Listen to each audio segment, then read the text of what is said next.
Well, as we've heard, the government is sticking to its plan to achieve a budget surplus in 2 years' time. To detail the key economic framework set out by the Treasurer, this report from Philip Lasker.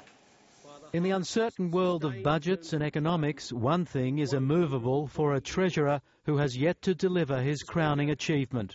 Our commitment to tightening our belt has not diminished one bit.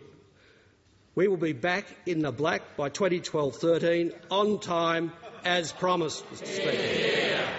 A surplus of more than $3 billion built on promises and commitments. But today's reality is a near $50 billion deficit, $8 billion more than forecast in the mid-year economic review.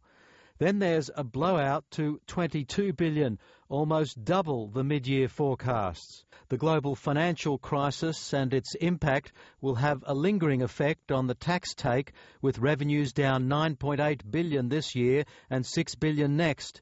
Spending is also down this year, but will pick up next year, partly because of the flood rebuilding effort. There would still have been a budget surplus in 2012-13, albeit not as big as the one the Treasurer has produced, if the government had done nothing over the last 6 months. In the government's list of savings, the biggest item was actually a tax, the flood levy to pay for the cost of rebuilding in Queensland, closely followed by another category called Other.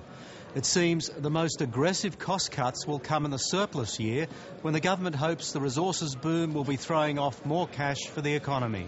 Growth in Australia will come down to the spending by businesses. The government is pinning its hopes on the miners and the related investment boom to deliver that immovable surplus. Growth and inflation forecasts are a little more modest than the Reserve Bank's predictions, while unemployment is expected to edge lower. The big economic drivers are the near 20% surge in the terms of trade and an investment boom the following year. The mining industry is planning to invest a record $76 billion in 2011-12, 8 times more than its annual level before mining boom Mark 1.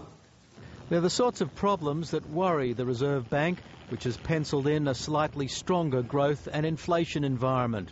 For the budget to have been tough, for it to have been enough to take genuine pressure off the Reserve Bank and interest rates, it would have needed to have cut bigger dollars.